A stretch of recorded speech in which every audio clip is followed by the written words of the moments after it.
পারে। ফোর্স যদি কোনো বডির উপরে অ্যাপ্লাই হয় তাহলে কি হতে পারে? ফোর্স কোনো বডির উপরে অ্যাপ্লাই হলে তার কিছু এফেক্ট হয়। কি এফেক্ট হয়?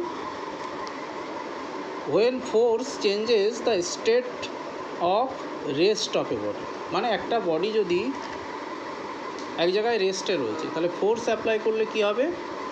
তার ডিরেকশানটা চেঞ্জ হবে, তাই তো?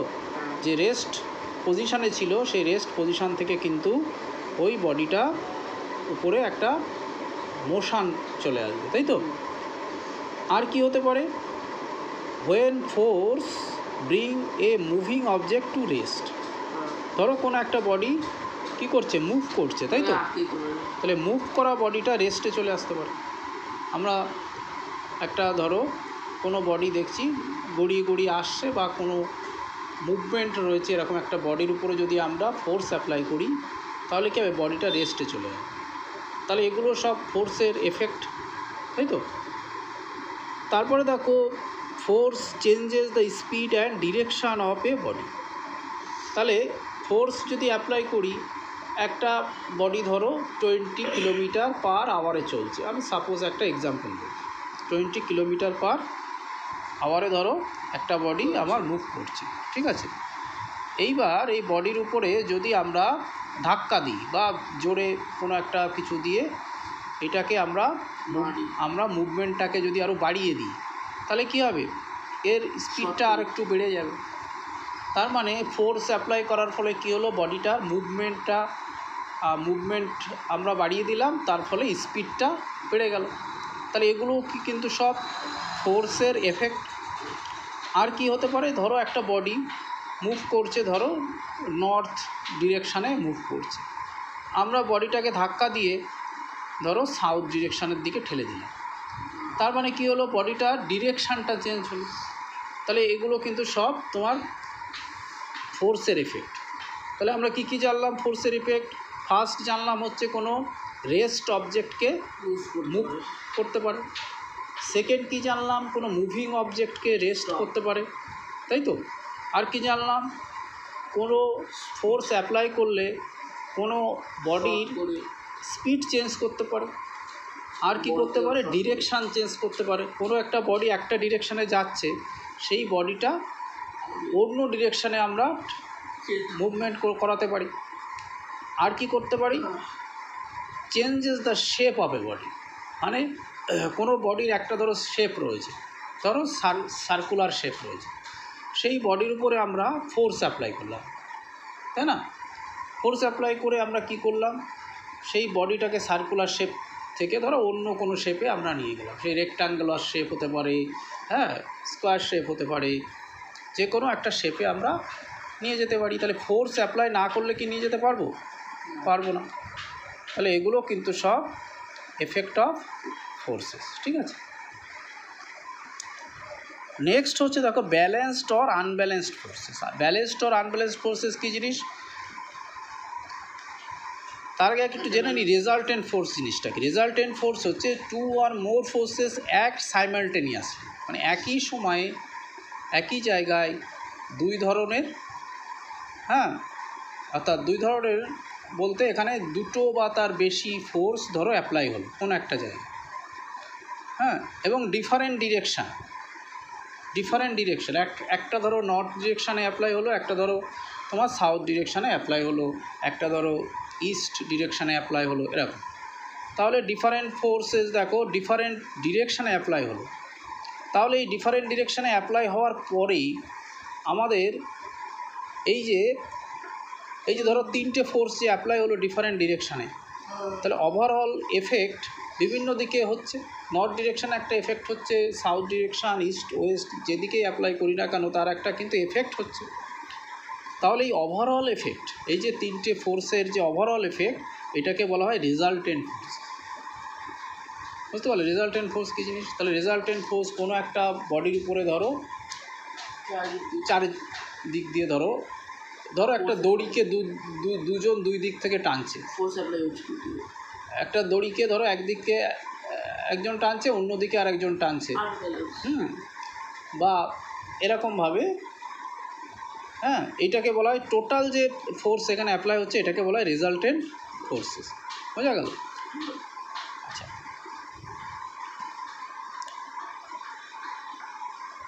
তাহলে রেজাল্টেন্ট ফোর্স বোঝা গেল।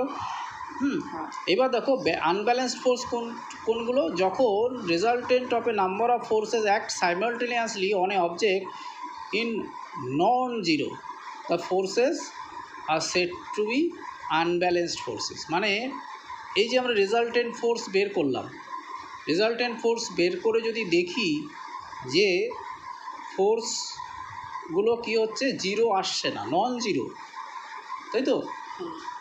জিরো যদি না হয় তাহলে আমরা বলবো আনব্যালেন্সড ফোর্সেস। তার মানে ফোর্সগুলো কী হয়েছে, একই জায়গায় ডিফারেন্ট ডিরেকশানে অ্যাক্ট করছে কিন্তু তার রেজাল্টেন্ট কিন্তু জিরো না। তার মানে ওখানে একটা কী হচ্ছে, কোনো একটা এফেক্ট ওর উপরে কাজ করছে। যদি জিরো হয়ে যেত তাহলে কী হয়ে যেত, তাহলে নিউট্রাল হয়ে যেত, তাই না? সব দিকের ফোর্সগুলো যদি আমরা রেজাল্টেন্ট বের করে যদি জিরো আসতো তাহলে আমাদের ফোর্সগুলো নিউট্রাল ফোর্স হয়ে যেত, কোনো দিকে কোনো এফেক্ট থাকতো না। কিন্তু যেহেতু আমাদের জিরো আসছে না তাহলে আমরা এই ধরনের ফোর্সকে বলবো আনব্যালেন্সড ফোর্সেস। ঠিক আছে? আর ব্যালেন্সড ফোর্সেস কী জিনিস, when the resultant forces act simultaneously on an object is zero. ঠিক আছে? তাহলে আমরা বলবো এই ফোর্সগুলোকে বলবো কি forces, balance forces. Balance force হচ্ছে যখন রেজাল্টেন্টটা জিরো হয়ে যাবে তখন হবে ব্যালেন্স ফোর্স। আর রেজাল্টেন্ট যদি জিরো না হয় তাহলে আমরা বলবো কি, আনব্যালেন্সড ফোর্সেস। হ্যাঁ, আনব্যালেন্সড ফোর্সেস হয়ে গেল। এরপরে যেটা খুব ভাইটাল সেটা হচ্ছে নিউটনের ফার্স্ট ল অফ মোশন। নিউটনের ফার্স্ট ল অফ মোশন কিসের উপর বেস করে রয়েছে, ইনারশিয়া ফোর্স। ইনারশিয়া ফোর্স জিনিসটা কি ভালো করে শুনে নাও। কোনো একটা বডি যে অবস্থাতেই রয়েছে সবসময় সেই বডিটা সেই অবস্থায় থাকার কিন্তু একটা টেন্ডেন্সি দেখা যায়। ধরো একটা বডি এক জায়গায় রেস্টে রয়েছে, তাহলে ওই বডিটা সবসময় রেস্টে থাকারই কিন্তু চেষ্টা করে। ওই জন্য ওই বডিটাকে মোশন দিতে গেলে আমাকে কিছু ফোর্স অ্যাপ্লাই করতে হলো। দেখো ওই খাতাটা এক জায়গায় ফিক্সড রয়েছে, তুমি যদি ওই খাতাটাকে সরাতে যাও তাহলে কী করতে হচ্ছে, তোমাকে খাতার উপরে একটা ফোর্স অ্যাপ্লাই করতে হচ্ছে। তাহলে ফোর্স অ্যাপ্লাই কেন করতে হলো, ও তো নিজে নিজে সরবে না কখনো। তাহলে ওর টেন্ডেন্সি কি, দেখো ওকে ধাক্কা দিতে হচ্ছে। তার মানে ধাক্কা কেন দিতে হচ্ছে, ও কিন্তু ফিক্সড থাকতে চাইছে। সেই ফিক্সড যাতে না থাকতে চাই তার জন্য আমাকে ওর উপরে একটা কী করতে হচ্ছে, ফোর্স অ্যাপ্লাই করতে হচ্ছে। আবার যদি কোনো অবজেক্ট ধরো মোশনে রয়েছে, চলছে, তাহলে এই চলা অবজেক্টটাকে যদি আমরা রেস্টে আনতে যাই তাহলে কি করতে হচ্ছে, ওর উপরে আরেকটা আমাকে ফোর্স অ্যাপ্লাই করতে হচ্ছে। ধরো কোনো অবজেক্ট গড়িয়ে গড়িয়ে ধরো আমার ফ্লোর দিয়ে আসছে, এবার তুমি চাইছো ওই অবজেক্টটাকে কী করতে, ফিক্সড বা রেস্টে আনার জন্য। তখন কি করতে হবে, ওর উপরে একটা ফোর্স অ্যাপ্লাই করতে হচ্ছে। কেন অ্যাপ্লাই করতে হচ্ছে, তার কারণ ও চাইছে ওর মোশনটাকে কি ফিক্সড রাখা, ও মোশনে চলতে চাইছে সবসময়। কিন্তু তুমি যখনই ওর উপরে একটা অপোজিটে ফোর্স অ্যাপ্লাই করছো তখন ওই বডিটা রেস্টে আসে। তার মানে বোঝাই যাচ্ছে যে কোনো অবজেক্ট তার যে পজিশানে রয়েছে সেই পজিশানে থাকার জন্য কিন্তু একটা টেন্ডেন্সি তার মধ্যে দেখা। ঠিক আছে? এইটা হচ্ছে আমার ইনারশিয়া ফোর্স। এইবার ইনারশিয়া ফোর্স সবসময় তাই, তুমি এই ওয়ালটাকে যদি ধাক্কা দাও তাহলে কী হবে, ধাক্কা দিচ্ছে, তোমাকে ফোর্স অ্যাপ্লাই করতে হচ্ছে। কেন ফোর্স অ্যাপ্লাই করতে হচ্ছে, কারণ ওয়ালটা এক জায়গায় ফিক্স থাকার চেষ্টা করছে। তুমি মুভমেন্ট করাতে চাইছো, ওই জন্য ও চাইছে না মুভমেন্ট হতে, ওই জন্য তোমার উপরেও ওই ওয়ালটা একটা অপোজিট ডিরেকশানে ফোর্স অ্যাপ্লাই করছে। ওই জন্য তোমার কী হচ্ছে, বারবার ধাক্কা দিয়েও তুমি সরাতে পারছো না। তুমি সরাতে পারবে কখন, ও তোমাকে যে ফোর্স অ্যাপ্লাই করছে তার থেকে বেশি ফোর্স তুমি যদি ওর উপরে অ্যাপ্লাই করতে পারো তাহলেই ওই বডিটা কেবলমাত্র মুভমেন্ট হবে।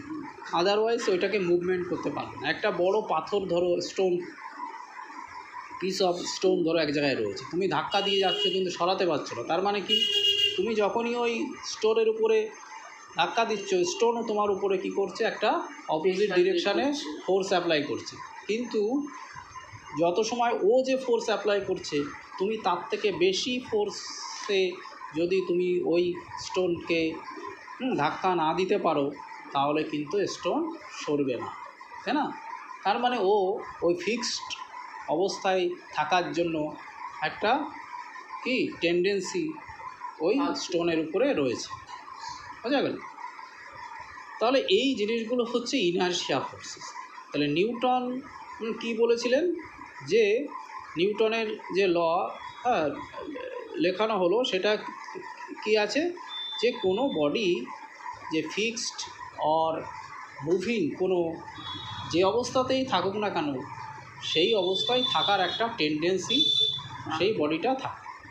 এইটাকেই বলা হচ্ছে কি নিউটনের ফার্স্ট ল, বা নিউটনের যে ল সেই ইনার্শিয়া ফোর্সের উপর রয়েছে। হ্যাঁ, নিউটনের এটা ল। এইবার দেখো এখান থেকে যে কোশ্চেন কিছু কিছু আমাদের প্র্যাকটিক্যাল লাইফে রয়েছে, এগুলো আসে। যেমন একটা বাসের মধ্যে তুমি যদি দাঁড়িয়ে থাকো, হঠাৎ করে বাসটা চলতে স্টার্ট করবে, তাহলে তুমি কোন দিকে পড়ে যাবে? ব্যাকওয়ার্ড, পেছন দিকে পড়ে যাবে। হঠাৎ করে দাঁড়িয়ে থাকা বাস যদি চলতে স্টার্ট করে, তাহলে তুমি পেছন দিকে হেলে পড়ে যাবে। কেন পড়ে যাবে?